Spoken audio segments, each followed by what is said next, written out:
This video is sponsored by Worldbuilding. This is the latest installment in a series where I take a look at some aspect of D&D, specifically something that some GMs choose to ban in their games, and break down why you might or might not choose to do the same at your own table. I'll also share my own perspective, but my goal is not to say that my approach is the only way to go, it's just to give you the tools you need to make this decision for yourself.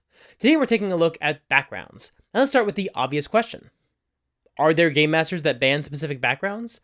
Are there GMs who ban all backgrounds? Okay, I don't think anybody bans all backgrounds these days, although I did see that happen when people played 4th edition, but that's because backgrounds were still new, and they were added partway through the edition, so I understand why some groups felt like they weren't the right fit for their game.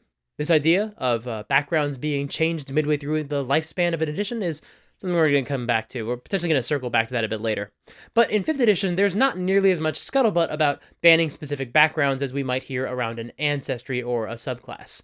I've done some research into this, and really there doesn't seem to be a lot of talk out there about any backgrounds being banned. Now, big caveat there. I'm sure there are plenty of backgrounds that are banned, and by that I mean just not used, because they're not the right fit for the campaign setting. For example, if I'm not running a Ravnica or Eberron campaign, why would I allow the players to take the backgrounds tying them to the different Ravnica or Eberron factions? But when we discuss the reasons why GMs ban things in D&D, I find that something not fitting with the lore is usually the second or third most common reason something gets banned. The most common reasons why a GM might ban something is usually because it's overpowered. And for most of the 5e backgrounds, I don't think any of them are overpowered. Now, I've definitely seen some backgrounds become the most popular because they offer the best perks. For example, in my West Marches game, we had almost 20 players, and maybe a third of them chose the Noble background. So clearly the Noble background offers some excellent perks. Maybe it's actually better than all the others. But I never see anybody talking about banning or nerfing the Noble, and I'd guess it's because it's just not that strong. I mean, I don't know, maybe there was a whole consensus around some backgrounds being too good or too bad and GMs banning them, and we'll circle back to the consensus around backgrounds in a little bit, but I've never encountered anything about banning them in my internet travels. And I'd guess that the reason for that is because generally the officially published Wizards of the Coast backgrounds are all pretty well balanced with each other. And when other 5e publishers produce their own backgrounds, they're also pretty much mechanically in sync with what Wizards of the Coast published.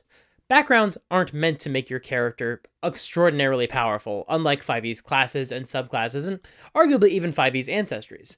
Very few people look to backgrounds for power-ups the same way they do for races and subclasses, so they haven't been the victim of power creep until recently, and more on that later.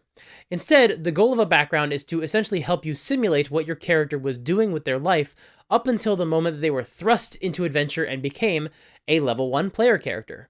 So almost by definition, backgrounds are meant to represent your mundane former existence. And so it seems like backgrounds are just a lot harder to get wrong than subclasses or races. That being said, some people can still get backgrounds wrong. That definitely happens. If you haven't seen the recent XP to level 3 video reviewing the lowest rated homebrew backgrounds on D&D Beyond, you can tell pretty quickly that some of these, let's call them designers, just completely don't understand the goal of a background. When you watch the video, you can see that some people just wanted their background to give them a bunch of awesome stuff, like any equipment they want, or proficiency in every skill and every language. And Jacob sums up the problem really well. Proficiency, all weapons, all armor, all equipment. This is not a class, this is a background. Why? Exactly. Backgrounds aren't meant to give you anything nearly as powerful as what you'd get from a class. And based on the template we've been given, they really don't give you anything as powerful as what we get from an ancestry either. In fact, what we get from a background is very straightforward, as laid out in the basic rules and the player's handbook. This is what those rules say about customizing a background. You might want to tweak some of the features of a background so it better fits your campaign or the campaign setting. To customize a background, you can replace one feature with any other one, choose any 2 skills, and choose a total of 2 tool proficiencies or languages from the sample backgrounds. You can either use the equipment package from your background or spend coin on gear as described in the equipment section. If you spend coin, you can't also take the equipment package suggested for your class. Finally, choose 2 personality traits, 1 ideal, 1 bond, and 1 flaw. If you can't find a feature that matches your desired background, work with your DM to create one. A good rule of thumb for creating a background feature is that a lot of them either make it easier for the character to find lodging, make money, or gain access to certain places, like the Noble's Position of Privilege feature or the Sage's Researcher feature.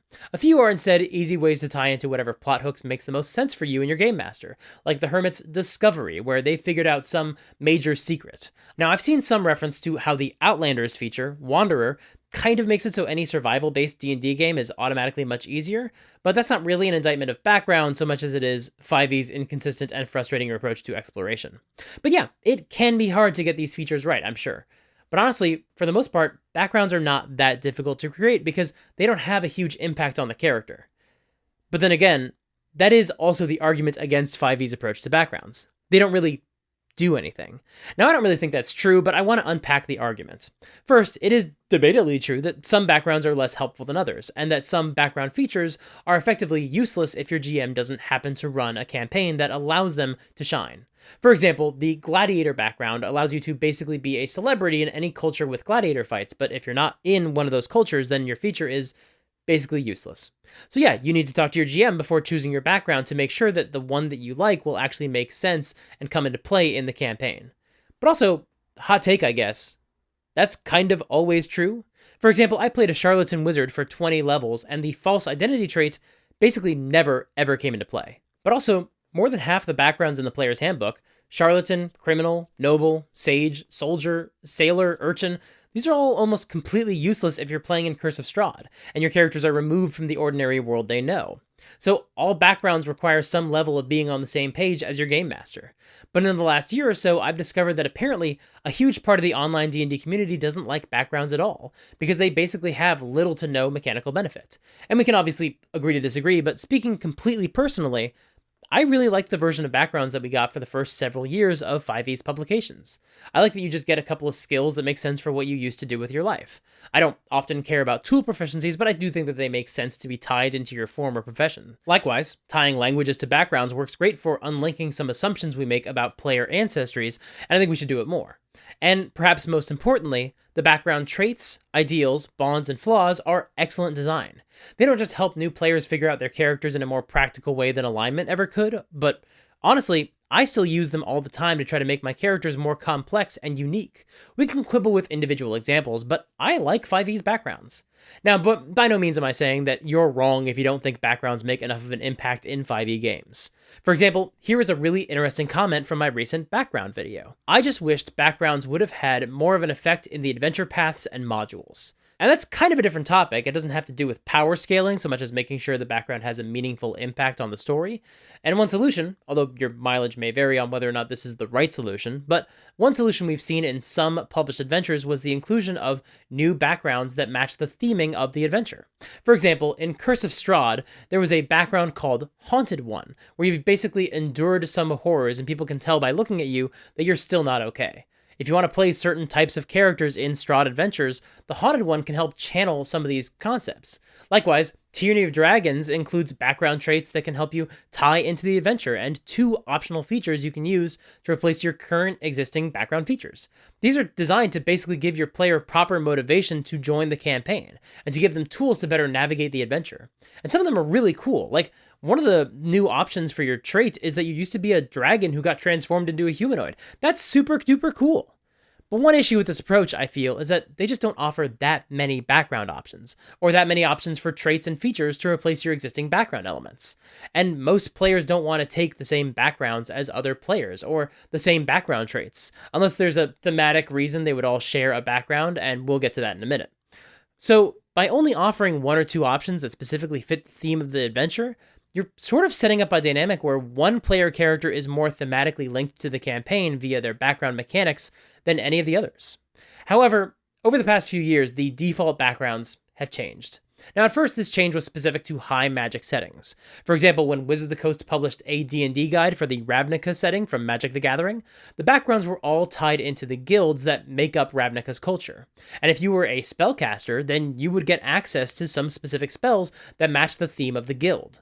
Likewise, when they published Strixhaven, another Magic the Gathering setting that takes place in a magical school so you can play out your Harry Potter fantasies without supporting a notorious transphobe, the designers wanted you to be able to play any class while still being able to cast magic. So in addition to each background giving the spellcasters some house-specific spells, anyone who takes the background gets a couple of spells, so players could start as any class, but also feel like they're part of the magical college fantasy. Additionally, for both of these examples, it would actually make narrative sense for all the player characters to be from the same guild or the same university house. You don't have to play it that way. You can run campaigns where folks are from different backgrounds in each of these settings, but the world is designed in such a way to encourage everyone to take one of the backgrounds from that specific book, and thus helps bypass the issue I referenced earlier, where including too few options connected to the adventure winds up making some player characters more tied into the game than others. Now, this isn't a review of Strixhaven or Ravnica as settings or as products, but we can see that the addition of spells to the background was meant to serve the core fantasy of the campaign setting. Additionally, if we look at the Eberron campaign setting book, sorry, I still don't own that one, but I don't worry, I'm getting to it. I will review Eberron on this channel someday soon. But then last year we got 2 more setting books, Spelljammer and Dragonlance, both of which include a couple of backgrounds specific to the campaign setting, and both of which included Feats. Now, I don't own the Dragonlance book, so again, this is not a Dragonlance review, but I'm just doing my best to summarize based on some D&D Beyond articles about the backgrounds. But it seems like the Knight of Solamnia background gives you a feat to more easily ride a horse into battle, allowing you to get on and off more easily and get advantage on attacks while riding a horse. This is because the book is about war. They even released a whole war game to tie into the campaign, so playing a knight on horseback helps capture the fantasy they're going for. The other background connects the player characters to the Towers of High Sorcery, and gives you some extra wizard magic, which is meant to help connect you to the wizard towers in the setting. But of course, what if you don't want to pick one of those backgrounds? Not everybody in the world of Dragonlance is a knight on horseback or an alumni of the High Towers of Sorcery.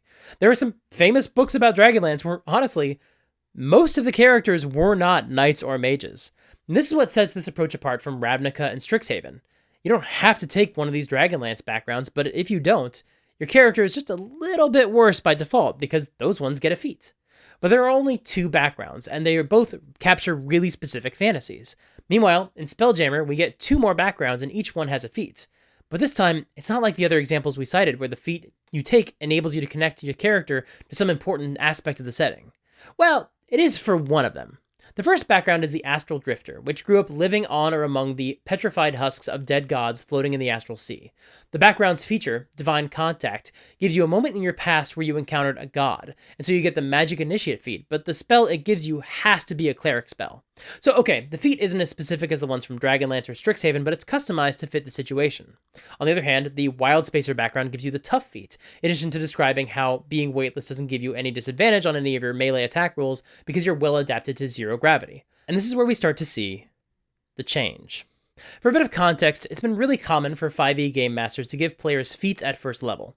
I don't do this, but I'd imagine the goal behind a first level feat is to help first level characters feel more like heroic fantasy characters rather than the relatively squishy adventurers they are for the first couple of levels until they start gaining a lot more power and becoming a lot harder to kill. In a way, I can see the argument that the first level feat is a method to even out the play experience, so the early levels feel more like the same game as what we get in higher level play. And even if that's not the case, there are players who just know exactly what they want to do with their characters at higher levels before the campaign even begins, or have a very clear idea for their character that might otherwise be hard to capture at level 1. So for those players, having a feat at first level helps get them closer to the character they have in their heads. And I think Wizards of the Coast knows that this is one of the most common homebrew rules out there, and they're starting to move in that direction themselves, to the point where we saw them add first level feats as the default to all characters in their playtest for the 2024 rules. I haven't kept up with every playtest packet, but as far as I know, that is still the intention for the next version of the Player's Handbook, to give you a feat with every background. Additionally, none of the Spelljammer backgrounds had any personality traits, ideals, bonds, or flaws, and from what I can tell, that's also true for the backgrounds in Dragonlance. And I really hope those traits don't go away in the 2024 backgrounds. When 5th edition first came out, everyone I knew was so excited by their inclusion. They were a way to help new players make more distinct and nuanced characters without having to deal with alignment, since so many people find alignment to be a really poor way to capture your character's identity, especially since alignment should be descriptive and not prescriptive. And one solution they could do in the future might be to put personality trait options into adventures, like they did with Tyranny of Dragons, so you could better tie your characters into each campaign. But I don't know, I just think it would be a shame to decouple them from the background in general, let alone to lose them from the game altogether. Now, like I said, I can understand changing backgrounds to better capture the lore of your setting and make your players feel like their characters are immersed in the world. It can be really tough to get your players to understand the vibe of a campaign setting, and giving everybody a specific background to choose, complete with feats and spells, can be a great way to do that. Another great way to make your players feel immersed in your setting is to sign up for today's sponsor, Worldbuilding. Worldbuilding is a fantastic online toolkit that you can use to build comprehensive private wikis about your campaign world. You can use their fantastic auto-linker feature to connect pages to each other, so that way the players can browse through the pages and learn about your lore at their own speed. You can also hide details you don't want your players to know, so you get the convenience of putting everything in one place, but without the chance that your players will learn any major secrets that they aren't meant to know yet. It's a really terrific service, I highly recommend it. And if you visit worldanvil.com/supergeekmike and use the promo code SUPERGEEK, you can save 40% off of any annual membership. That's just their way of thanking you for signing up and helping to support this channel. Once again, that's worldanvil.com/supergeekmike and use the promo code SUPERGEEK. Thank you so much to World Anvil for sponsoring this video. Now comes the part of the video where I say something like, look, you can ban this race or this class or this subclass or whatever if you want to, but I'm not going to. Because most of the time I don't ban content in 5th edition D&D. But in this case, that's not quite true. Because I'm in a Spelljammer game, and when we created characters, the other 2 players picked Spelljammer backgrounds. And while I absolutely could have done the same thing, I personally didn't feel like those backgrounds were right for me. And besides, I like everyone to feel special, so I didn't want to pick another background that somebody else already had. And because I picked a player's handbook background, and my GM wasn't working with any background-related house rules, I was the only character to start the game without a feat. Now, boo-hoo, right? That was my choice. I could have picked another Spelljammer background. But truly, I don't personally care that I didn't have a feat. That kind of thing just doesn't bother me that much when I'm a player. I don't care if I'm underpowered. I don't necessarily believe that I am, but even if I am, I don't care if I'm underpowered or pick suboptimal spells. I don't care if I die. I always have more character ideas. But if I was a different type of player, I don't think I would like having to choose between these 2 backgrounds or being left with a background that left me very much underpowered. Now, I don't personally love the idea that backgrounds give you a feat, or that you get a feat at level 1 from whatever source. I think that gives players an additional, very important choice to make at level 1, and more specific to this video, I like the idea that backgrounds represent your mundane life from before you became an adventurer, and I don't need them to be any more than that. But if that's how the game works, if the entire game is, we'll say, balanced, so that you have a feat at level 1, then I would give that version of the game a try and see how it plays. The 2024 rules aren't out yet, so I don't know how that works with the change. But what I do know is that right now, some backgrounds come with a feat and have no personality traits, and others offer a ton of roleplay assistance, but offer very little mechanical benefit, and I know which version of the backgrounds I prefer. So for right now, unless I'm playing in a campaign setting where everybody gets tied to a background with a feat, like Ravnica or Strixhaven, my rule for my games is that the players can't take a background that comes with a feat. Otherwise, everybody has to take a feat, and right now that's just not how I run my games. But that approach might change next year. I have no idea yet whether my groups will try the 2024 rules and bounce off of them, or if we'll really like the new rules. But I'll probably adjust my feelings on the subject once we see what the backgrounds look like. But man, oh man, I hope they include traits and ideals and bonds and flaws, or at least something that similarly inspires creativity during character creation. Because honestly, if your background can't help tell you who your character is, then I don't care if it has a mechanical benefit. You can justify a free feat anywhere during the character creation process if you're going to include them. So if you're going to include a background, I think you should do something meaningful with it. But of course, my version of meaningful might be different from yours. Maybe you don't like backgrounds because they virtually have no mechanical benefit. I certainly don't agree, but that doesn't make me right and you wrong. So whether you agree or not, sound off in the comments below and let me know. What do you think about backgrounds? How does your group handle them in your campaigns? And are there any aspects of backgrounds that you kind of wish were handled differently? Thank you so much for watching. Before we wrap this up, I want to announce the winner of the Pathfinder Beginner Box giveaway from last month.